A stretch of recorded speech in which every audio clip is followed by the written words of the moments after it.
안녕하세요. 행복서재입니다.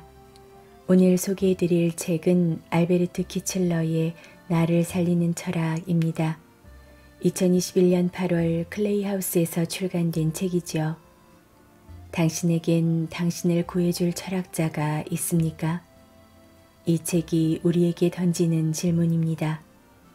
그리고 말합니다. 철학이 우리에게 주는 가장 위대한 가치는 마음의 평온과 내면의 균형이다 라고. 이 책이 더 마음을 끄는 것은 우리가 조금은 다가서기 어려운 철학이라는 명시적 지칭 대신 보편적이고 시대를 초월한 지혜라는 것으로 철학의 메시지를 전하기 때문입니다. 시대가 바뀌어도 인간 삶의 양상은 비슷하기 때문에 수많은 삶의 경험이 축적된 고대의 지혜에서 현재의 삶을 살아가는 데 필요한 가르침을 얻을 수 있다고 믿기 때문이지요. 저자인 알베르트 키칠러는 독일 최고의 철학 컨설턴트인데요. 그는 철학의 지식을 전하는 대신 철학의 지혜를 사람들의 일상에 적용하도록 돕는 것을 인생의 가장 중요한 임무로 받아들인 사람입니다. 저자의 이력이 상당히 독특합니다. 그는 한때 잘 나가는 변호사였고 오스카상까지 받은 영화 제작자이자 감독이었는데요. 그 모든 것을 버리고 철학자가 되지요. 나를 살리는 철학은 그가 그동안의 철학 상담 경험을 살려 철학자와 내담자의 대화 형식으로 쓴 철학책입니다. 소크라테스와 에피쿠로스부터 노자와 샹카라까지 동서양을 망라한 고대 철학자 54인의 지혜를 바탕으로 지치고 상처받은 사람들의 마음을 치유해 줍니다. 나 자신을 찾는 법, 타인과 함께하는 법, 운명을 사랑하는 법 등 행복한 삶을 살기 위해 필요한 온갖 지혜를 책 한 권에 담은 것이지요. 게다가 영화 제작자이자 감독 출신답게 책 전반에 감동적인 스토리와 흥미로운 캐릭터를 구축하여 마치 옴니버스 영화를 보는 듯한 즐거운 몰입감을 선사합니다. 분노, 실망, 우울, 외로움, 질투 등 우리 안의 온갖 부정적인 감정을 해결해주는 철학책이기도 하지요. 우리는 왜 나 자신을 가혹하게 비난하는가? 왜 타인에게 쉽게 기대하고 쉽게 실망하는가? 그리고 왜 과거에 붙잡혀 벗어나지 못하는 것이며 왜 행복감은 오래 지속되지 않는가 등과 같이 우리가 삶에서 흔히 갖게 되는 이러한 질문들에 대해 지혜로운 답을 담고 있습니다.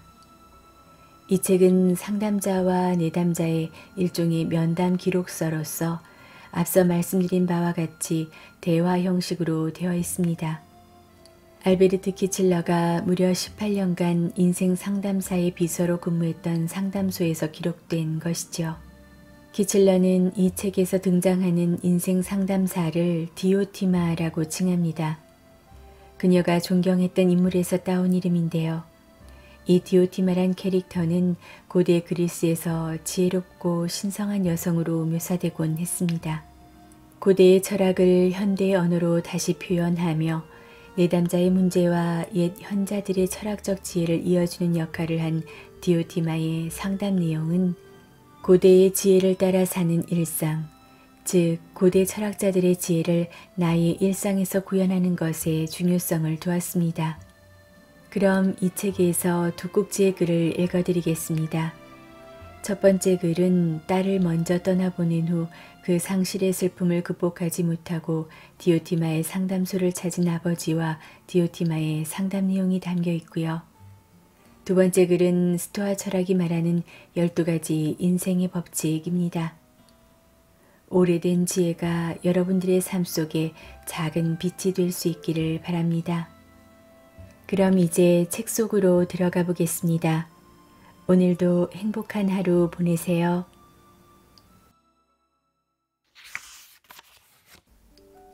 나를 파괴하는 슬픔은 어떻게 다뤄야 하는가? 디오티마의 사무실에서 일하면서 만난 사람들 가운데 가장 슬픈 케이스였다. 50대 후반의 한 남자가 힘없이 사무실 문을 두드린 날이었다. 24살 된 딸아이의 장례를 치르고 2년 이상 흐른 뒤였다. 딸은 아무 예고 없이 중병에 걸리더니 얼마 지나지 않아 세상을 떠났다. 그날따라 하늘은 맑았다고 했다. 아이가 늘 밝고 쾌활했다고 하니 많은 사람이 좋아했을 것 같다. 일면식도 없는 나조차도 머릿속에 참 예쁜 아이가 그려졌으니 말이다. 활발하고 지적이었던 앞날이 창창했던 아이는 갓 대학을 졸업한 나이였다. 한 번도 아빠를 걱정시킨 적 없는 딸이었다. 늘 겸손하고 너그러웠으며 공감도 잘하고 마인드도 열려있는 친구였다. 예쁜 얼굴에 미소를 띤 채로 친구와 가족의 말을 언제나 잘 들어주는 아이였다. 나쁜 말 한마디 한 적이 없었다. 그야말로 태어나서부터 지금까지 아빠를 행복하게만 해주던 존재였다. 아이는 자기가 곧 죽으리라는 걸 알았을 때조차도 변함없이 강인하고 용감했으며 오히려 나서서 부모와 형제자매, 친구들을 위로하기까지 했다. 아이의 그런 모습은 주변 사람들을 더 눈물 짓게 했다.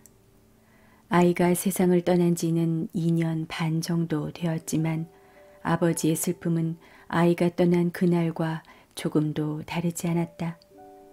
그에게는 세상을 더 살아갈 이유가 없었다. 모든 기쁨을 다 빼앗겼다. 이제는 다 내려놓고 딸아이 곁으로 가야겠다는 생각뿐이었다. 하지만 남은 식구들 걱정이 발목을 잡는다. 이젠 정말 어떻게 해야 할지 모르겠다. 더는 견딜 힘이 없다. 아이가 살아생전에 자기가 떠나고 나서 아버지가 많이 힘들어할 것을 예상했나요? 네, 저보다 더했죠. 그 아이는 제가 상실감을 떨쳐내기 힘들어하리라는 걸 알았어요. 그래서 가기 전 마지막 일주일 동안은 대화를 참 많이도 했죠. 저는 딸을 정말 많이 사랑했고 딸도 저를 많이 사랑했어요. 아이는 당시 상황을 제가 가능한 한 잘 받아들이도록 자기가 할 수 있는 모든 걸 하려는 듯 했어요. 그 애가 살아있을 땐 저도 괜찮아질 수 있을 줄 알았죠. 하지만 진짜로 가고 나니 빛 한 줄기도 들어오지 않는 시커멓고 깊은 구멍 속에 영원히 빠져있는 것만 같습니다. 아이는 분명 당신이 계속 인생을 살아가고 슬프더라도 다시 일어나 삶의 기쁨을 찾길 바랐을 거예요.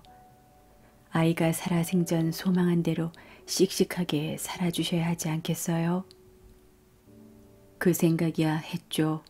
하지만 안 되네요. 실제로도 자기가 죽더라도 살아갈 용기를 잃지 말라고 자주 당부했어요. 나중에 다음 세상에서 다시 만났을 때 자기가 없는 세상에서 얼마나 행복하고 좋은 시간을 보내다 왔는지 말해달라고까지 하면서 말이죠. 하지만 제 마음은 아직 우울해서 벗어나지 못했네요. 눈앞이 온통 시커먼 먹구름으로 가득합니다. 왜 그렇게 아이의 당부를 헛되게 하세요? 헛되게 한다고요? 도대체 부모가 아이를 먼저 묻는 것보다 더 슬픈 운명이 어디 있단 말입니까? 사람이 겪을 수 있는 최악의 일이라는 걸 저도 압니다. 운명이 당신 아이를 데려간 거죠. 하지만 그런 천사 같은 딸과 24년 동안 함께한 것도 운명이었음을 기억해야 합니다. 하루하루 선물 같은 시간이지 않았나요? 24년이면 거의 9,000일에 육박해요. 그 시간 동안 딸과 보낸 행복하고 좋았던 순간을 떠올려 보세요. 그 시간을 슬픔이 아닌 기쁨으로 다시 바라보세요. 내가 사랑하는 빛나는 내 딸과 24년 동안 함께 지낼 수 있어서 행운이었다고 생각해 보세요. 그런 순간과 기억을 가지고 있는 사람이 많지는 않을 겁니다. 모든 건 언젠가 끝이 납니다. 친구나 지인에게 누군가와 이별한 적 없냐고 한번 물어보세요. 다들 있을 거예요. 그것 역시 우리 삶의 일부가 아닐까요? 슬픔은 어떻게 보면 행복을 느끼기 위한 전제 조건이기도 한 동전의 양면과 같은 것은 아닐까요? 그래서 신이 인간을 부러워한다고도 하잖아요. 슬픔이 없이는 행복도 느낄 수 없고 모든 일이 단조롭기만 할 테니까요. 사람이든 일이든 언젠가 왔다가 떠나가는데 우리에겐 이걸 통제할 힘이 없죠. 무작위로 흘러가고 그것이 주는 순간의 유일무이함과 연약함이 역설적으로 우리에게 행복을 느끼게 합니다. 이런 마음가짐으로 힘을 내보세요. 떠나간 자리에 새로운 것이 오고 잃는 것이 있으면 얻는 것도 있습니다. 떠나보내거나 잃는 것 없이 얻으려고만 하는 건가요? 떠난 사람과 이 세상에서 함께했던 선물 같은 시간에 대한 감사를 느끼지 못한 채 영원히 슬퍼하고 애도하기만 하는 건 잃는 것 없이 얻기만 하는 삶을 살려고 하는 거나 마찬가지입니다. 물론 큰 슬픔을 딛고 일상으로 돌아오는 게 상상하기 어려울 만큼 힘든 일이라는 건 잘 알아요. 소중한 사람을 잃은 상실감을 극복하는 데는 아주 오랜 시간이 필요하다는 것도 알고요. 하지만 각자에게 주어진 삶이 모두 다르고 우리는 저마다 자기 삶 안에서 기쁨을 누려야 해요. 그게 우리가 인생을 대할 때 가져야 할 태도입니다. 딸아이에게는 그 시간이 단 24년만 주어진 거예요. 그런데 시간이란 게 과연 그렇게 중요할까요? 밥을 먹을 때도 얼마나 맛있게 잘 먹느냐가 중요하지 얼마나 많이 먹느냐가 중요하진 않잖아요. 인생도 마찬가지로 얼마나 오래 사느냐보다는 어떻게 잘 사느냐가 중요해요. 저 너머의 세상에 조금 먼저 간 딸아이가 본인의 죽음 때문에 자기 인생에 주어진 시간을 즐기지 못하고 슬픔에 빠져 사는 아버지의 모습을 보며 가슴 아파하고 있지는 않을까요? 듣기에는 하나같이 다 그럴듯한 말인데 마음은 여전히 지옥 같네요. 죽음의 슬픔을 이겨내려는 노력을 피하고 있기 때문이에요. 생각과 마음의 초점을 상실의 슬픔에서 삶을 다시 일으켜 세우는 일로 조금씩 옮겨와야 해요. 절대로 자기 연민이나 상실감에 빠져서는 안 됩니다. 그런 마음이 들면 그 고리를 몇 번이고 끊어내는 연습을 하세요. 집중과 노력이 필요한 일과 활동을 찾으세요.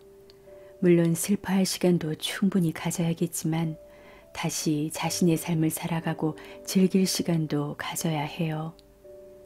아이가 당신에게 바랐던 일을 기억하세요. 아이의 마지막 소망대로 다시 일어나 살아가려고 노력하세요.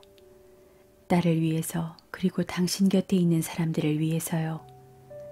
딸을 사랑한 만큼 마지막 사랑까지 실천해 주세요. 딸아이와 함께한 선물 같던 24년간의 세월을 추억하고 마음을 편안히 먹는 연습을 하세요. 모든 일에는 정해진 시간이 있고 시작과 끝이 있으니까요. 죽음은 삶과 연결되어 있습니다. 살아있는 존재라면 누구든지 죽음을 피할 수 없죠. 그저 그 안에서 누구는 몇 년 더 빨리, 누구는 몇 년 더 늦게 가는 것뿐입니다. 모두가 결국 떠나죠. 그런데 어디로 가는지 아는 사람이 있나요? 인간의 이성과 지식으로는 아직 죽음 뒤에 무엇이 있는지 모릅니다. 죽음 뒤에 뭐가 있는지도 알 수 없는데 그렇게 애도만 할 필요가 있을까요?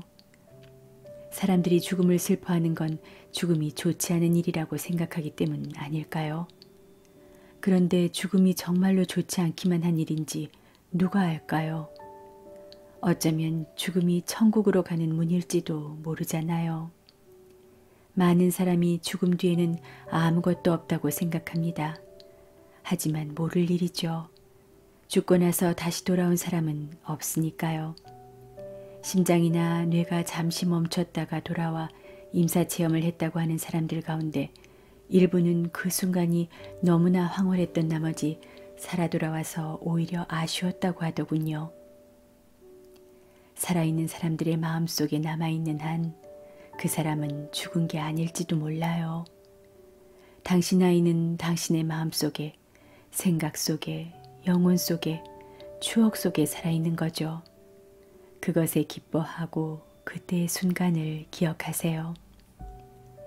언젠가 당신도 딸아이 곁으로 정말 갈 수도 있는 거고 그건 아무도 모르는 거잖아요.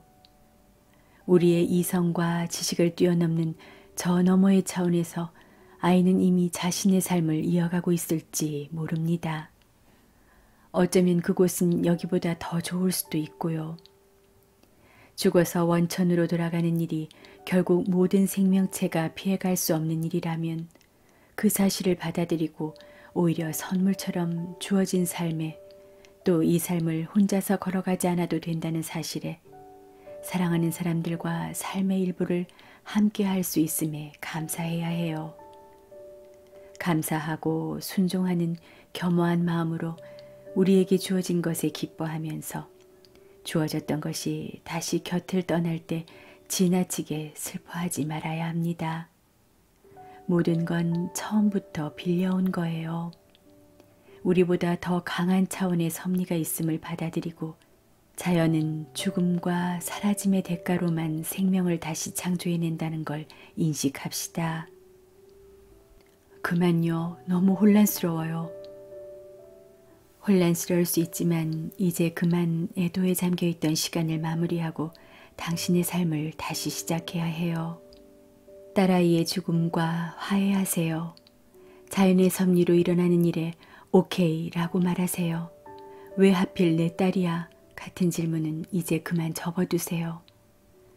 인도의 한 어머니가 사랑하는 딸을 잃고 길거리를 돌아다니며 딸아이의 이름을 쉬지 않고 외쳤습니다. 자이아나, 자이아나, 제발 누가 내 딸 자이아나 좀 찾아주세요. 넉나간 사람처럼 돌아다니던 그 어머니는 공교롭게도 시체를 소각하는 장소에 다다랐죠. 그곳에 있던 경비원에게 어머니는 똑같은 질문을 했습니다. 자기 딸 자이아나를 좀 찾아줄 수 없냐고요. 그랬더니 경비원이 어떤 자이아나 말이오? 라고 묻더랍니다. 이곳에서 소각한 자이아나라는 이름의 여자아이 시체만 24,000구쯤 있소 라고 하면서요. 디오티마는 남자를 슬픔에서 꺼내주는 일을 꽤 어려워했다. 성공했는지는 모르겠다. 디오티마는 철학이 슬픔을 예방하는 데는 직접적인 도움이 될 수 있다고 했다. 고통스러운 감정에 빠져 자기를 잃어가는 일이 일어나지 않도록 평소에 연습하는 것이다. 디오티마 자신도 철학의 실천성을 강조함으로써 사람들이 자기 중심을 잃지 않도록 미리 예방하는 일에 방점을 두고 있다고 말했다. 하지만 아무것도 준비하지 못한 채로 비극적인 운명을 맞은 사람이 자기 자신을 다시 찾는다는 건 실로 어려운 일이다. 의학계에서도 건강하고 규칙적인 삶의 습관으로 질병을 예방하고 방지하는 일이 이미 병든 사람을 낫게 하는 일보다 훨씬 쉽다고 한다. 하지만 안타깝게도 사람들은 예방보다는 병이 생겼을 때 빠르게 치료하는 것을 더 중요하게 여긴다. 마음의 병도 마찬가지다. 마음의 병에 걸리기 전에 인생의 모든 면모와 어려움을 제대로 바라보는 법을 배우고 내면화해둔다면 많은 고통을 예방할 수 있다. 삶이란 원래 불안정하고 마지막에는 다들 죽는다는 사실을 받아들이면 그런 운명이 가까운 사람에게 너무 빨리 닥치거나 심지어는 자식을 먼저 보내야 하는 비극을 맞이하더라도 잘 견뎌낼 수 있다. 당연히 슬픔을 막을 수 없고 애도의 시간도 필요하다. 하지만 그 시간이 지나고는 다시 자기 자신을 되찾아야 하고 시간이 더 흐르면 다시 예전처럼 삶의 기쁨을 느낄 수 있어야 한다. 남자는 디오티마를 자주 찾아왔고 시간이 지나면서 다소 안정되는 듯 보였다. 올 때마다 말을 참 많이 했는데 디오티마는 아무 말 없이 들어주었다. 말로 토해내는 시간이 그에게는 좋았나 보다. 물론 그 사이에 그동안의 상담이 수포로 돌아간 듯 슬픔에 깊이 빠지기도 했다. 하지만 점점 그 간격이 줄어들면서 다시 자기 삶으로 돌아오는 느낌을 받는다고 했다. 그는 이전에 해보고 싶었던 일들을 하나씩 시작했다. 그렇게 하니 아이의 죽음을 잠시나마 잊을 수 있었고 다른 생각도 할 수 있게 되었다. 거기서부터 작은 기쁨의 씨앗이 싹을 틔웠다. 아무래도 딸 아이를 덜 생각하고 그 시간에 친구나 가족, 다른 사람과 함께 지낸 것이 도움이 된 듯하다. 다른 사람들 곁에 있어주고 때로는 한 발 물러나 있는 습관도 갖게 되었다.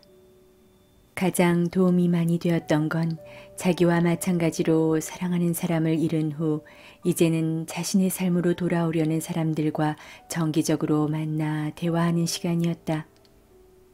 지금은 호스피스 병동에서 봉사활동도 하고 있다. 이 일 또한 그에게 많은 것을 느끼게 해준다고 한다. 죽음을 조금이나마 편안히 받아들이도록 환자들 곁에서 말동무도 되어주고 이것저것 설명도 해준다. 그러다 보면 그들을 위해 하는 말이 결국 나 자신에게 하는 말이기도 했음을 알아차리게 된다. 그러다 어느 날부터 남자는 우리를 더 이상 찾아오지 않았다. 슬픔을 잘 극복했는지는 모르겠다. 어떤 사람들은 슬픔에서 끝내 헤어나지 못하기도 한다. 하지만 내 생각에 그는 잘 극복해냈을 것 같다.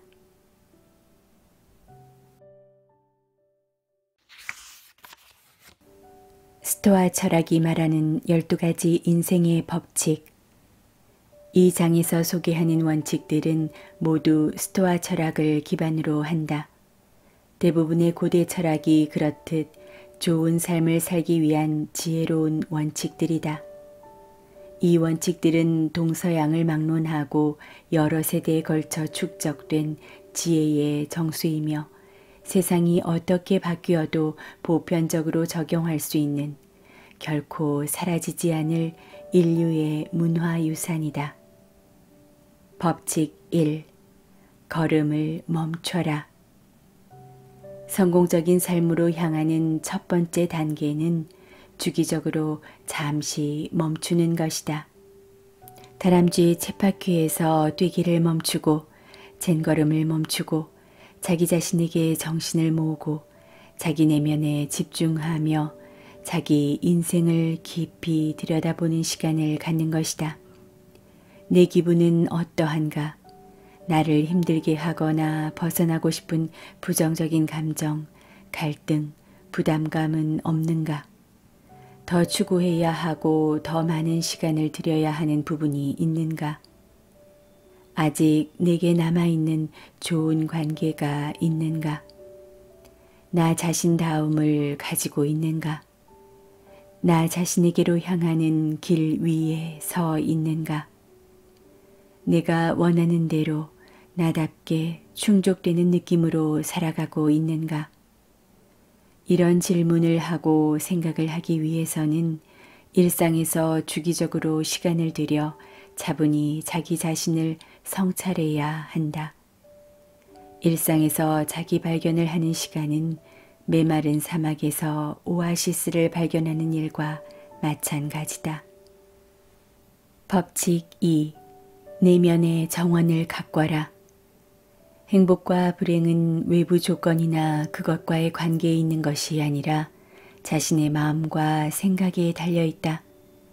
내면의 힘의 균형을 맞추고 자기 자신을 이해하면 언제나 밝고 평안할 것이고 그런 기분 상태에 적응하면서 점점 깊은 행복을 얻을 것이며 그렇게 얻은 행복은 지속 가능한 안녕, 삶에 대한 안정적인 만족감으로 이어진다.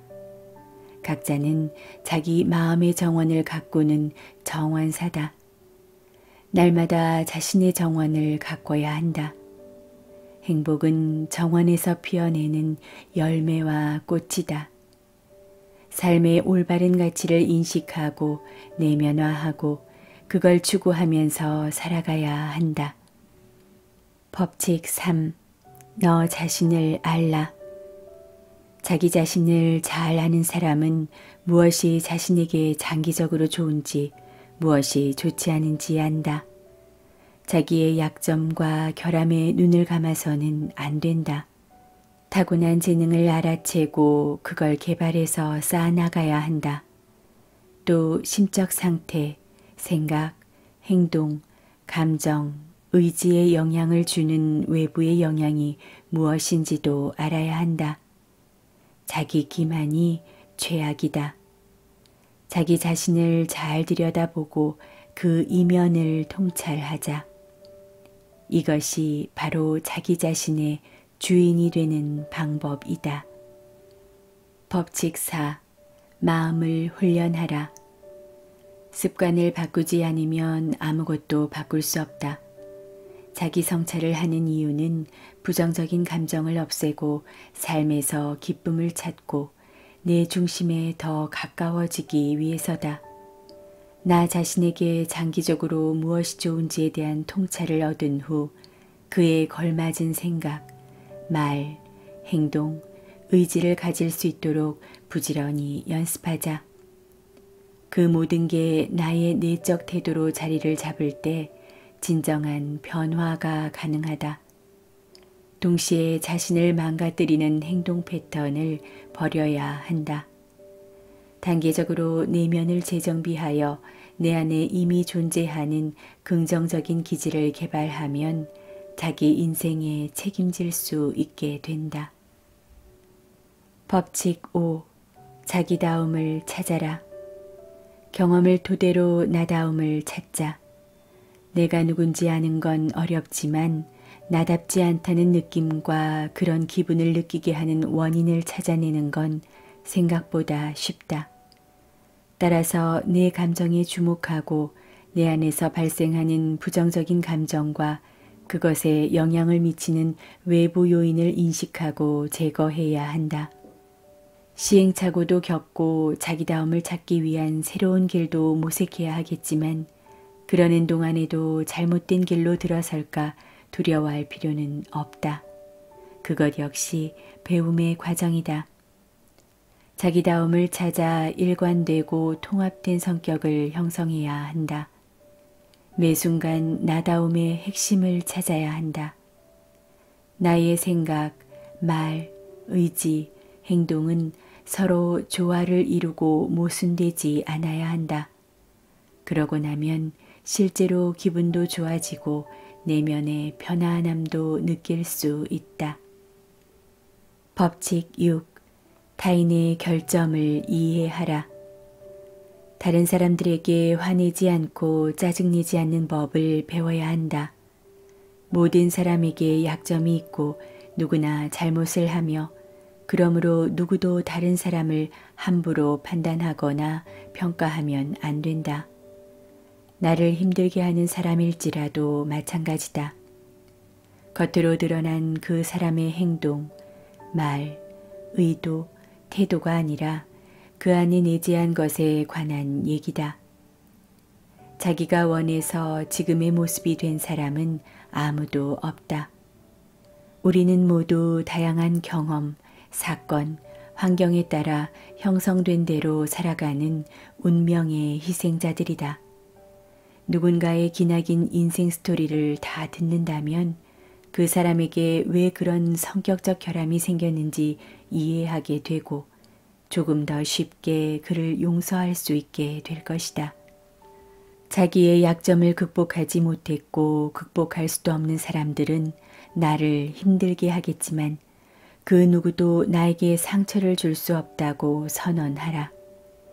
나를 향한 어떤 공격도 그 근거가 내 안에 있지 않음을 명확히 인식하라.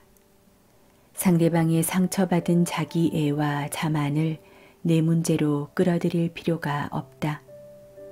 이 생각과 마음가짐을 연습하면 다른 사람에게 짜증내고 분노하고 화내는 걸 멈출 수 있다. 강인한 사람은 누구에게도 모욕당하지 않는다. 법칙 7. 베품으로써 느끼는 행복을 인지하라. 좋은 인간관계는 성공적인 삶에 없어서는 안 되는 요소다. 평화로운 공존과 상호 이해를 이루기 위해 노력하라. 사실관계나 의견을 두고 벌이는 논쟁은 괜찮지만 그게 서로에 대한 인격적인 공격으로 번지지 않도록 주의하라. 사실과 주장을 혼동하는 경우가 많으니 두 가지를 잘 구분해야 한다. 개인적인 공격이 들어간 논쟁도 내가 계속 거부하면 휘말리지 않을 수 있다. 불필요한 다툼을 피하는 건 결국 나 자신에게 달려있다. 사람들은 보통 늘 타인을 배려하고 선한 일을 행하고 이타적이며 도움을 필요로 하는 사람에게 손길을 내민다. 그리고 타인의 행복에 기여할 때 행복을 느낀다. 먼저 베풀고 다른 이가 행복해하는 모습에 나도 행복을 느끼고 있음을 인지해 보자. 법칙 8. 사람들에게 먼저 다가가라. 자비, 친절, 존중, 호기심, 애정을 가지고 사람들을 만나라. 어색하거나 껄끄러운 사람들과도 대화를 나누고 그들에게 관심을 두다 보면 어딘가 공감되는 면이 있음을 알게 된다. 부정적인 감정을 피하고 가능한 한 평화롭게 다른 사람들과 더불어 생활하자. 나에게 썩 호의적이지 않은 듯해 보이는 적들도 친절하게 다가가면 친구로 만들 수 있다. 관대함, 온유함, 용서도 연습한 만큼 는다. 다른 사람의 적대적인 행동과 표현을 촉발하는 부정적인 반응을 자제하자. 부정적인 감정은 아무 쓸모가 없다. 상대방의 행위나 표현을 무조건 수용하라는 뜻이 아니다. 상대방이 잘못된 행동을 하면 비판할 수도 있다. 다만 기본 바탕에는 호의와 애정을 품고 있어야 그런 비판마저도 다른 사람에게 긍정적인 영향을 미치고 그 영향이 나에게까지 돌아올 수 있다는 뜻이다. 평화로운 사람만이 평화를 이룰 수 있다. 법칙 9. 운명을 스스로 조각하라. 행복을 외부의 것, 외부 사람, 외부 환경에 떠맡기지 마라. 행복을 내 안에서 찾아야 외부에서 일어나는 모든 변수로부터 독립할 수 있게 된다. 내면의 평온함과 균형을 가져야 어떤 운명이든 받아들이고 극복할 수 있다. 내면에 용기와 관용이 있어야 피할 수 없는 고통마저 견뎌낼 수 있다. 우리는 모든 상황에서 최선을 다하면 된다. 어떤 일이든 우리에게 배움의 기회를 제공한다. 그 일 자체가 좋았든 나빴든 상관없이 모든 건 그걸 내가 어떻게 처리했느냐에 달려있다. 외부의 것, 외부의 사람, 외부의 환경 자체가 아니라 그것을 바라보는 나의 시선과 그것을 활용하는 나의 태도에 따라 많은 것이 달라진다는 얘기다. 내 성격이 내 삶의 방향을 결정한다. 나의 성격은 나의 운명이다. 모든 게 내 손안에 있다. 법칙 10. 죽음과 가까운 친구가 되라. 죽음과 친구가 되자. 이상하게 들릴지도 모르지만 성공적인 삶을 바란다면 근본적으로 죽음과 친해져야 한다. 그래야 삶에서 마주하는 수많은 두려움도 극복할 수 있다. 모든 것이 왔다가 가는 인생의 무상함에 익숙해지자. 내가 가진 걸 선물이나 잠시 빌린 것으로 생각하고 다시 내 손에서 내려놓아야 할 땐 슬퍼하지 않고 감사히 돌려주자. 내려놓는 법을 배운 사람들은 어떤 일이 벌어져도 편안한 상태를 유지한다. 더 이상 운명의 변덕에 화를 낼 필요도 없다. 인생의 무상함을 인지해야 지금 가진 것을 즐기고 거기에 감사할 수 있다. 그러면 지금의 것이 소중해진다. 언젠가 나의 삶 역시 끝날 것임을 잠시도 잊지 말자. 죽음은 필연이며 나와 모두의 운명이자 삶의 일부다. 죽음이 있기에 살아있는 시간을 즐길 수 있다. 죽음과 끝이 없다면 삶은 무미건조하고 지루할 테고 행복도 느낄 수 없을 것이다. 죽음이 있기에 일상의 행복을 누릴 수 있는 것이다. 감사함을 잊지 말고 죽음을 내 인생에서 반드시 만나야 할 친구로 받아들이자. 법칙 11. 내려놓고 놓아 주어라. 내려놓을 줄 알면 자유로워진다. 마음을 외부의 것들과 상황에 집착하도록 방치하지 말자. 누군가를 사랑하더라도 그 사랑 또한 끝날 수 있고 나와 가까운 사람 역시 언제든 나에게서 멀어질 수 있음을 잊지 말아야 한다. 나만이 항상 나의 것이며 모든 외부 관계와 소유 관계는 언제라도 끝날 수 있다.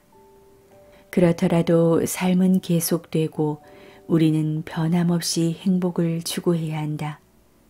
그러기 위해서는 내 안에서 행복을 찾아야 한다.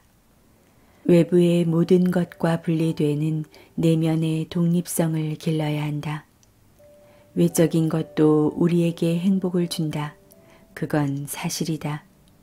하지만 언제든 외부의 것들이 기쁨을 주지 않을 때도 살아갈 준비가 되어 있어야 한다.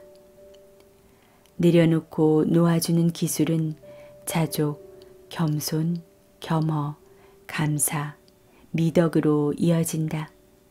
이것들이 없는 삶은 성공적이라고 볼 수 없다. 자기 자신의 내면에서 보호받는 느낌이 들어야 비로소 내려놓고 놓아줄 수 있기 때문이다. 내려놓을 줄 아는 사람은 자유롭고 독립적이다. 법칙 12. 마음의 중심을 강화하라. 마음의 정원을 소중히 가꾸고 돌보아 조화롭고 균형 잡힌 마음을 갖게 되면 나의 중심은 무한한 행복을 만드는 에너지의 원천이 된다. 자존감과 자신감도 커지고 마음의 중심은 외부에서 공격한다고 한들 다칠 일이 없는 견고한 성이 된다. 우리는 그 안에서 휴식을 취하고 자기다움으로 돌아가는 길을 찾고 연료를 공급받고 외부의 부담감과 집착에서 벗어날 수 있다.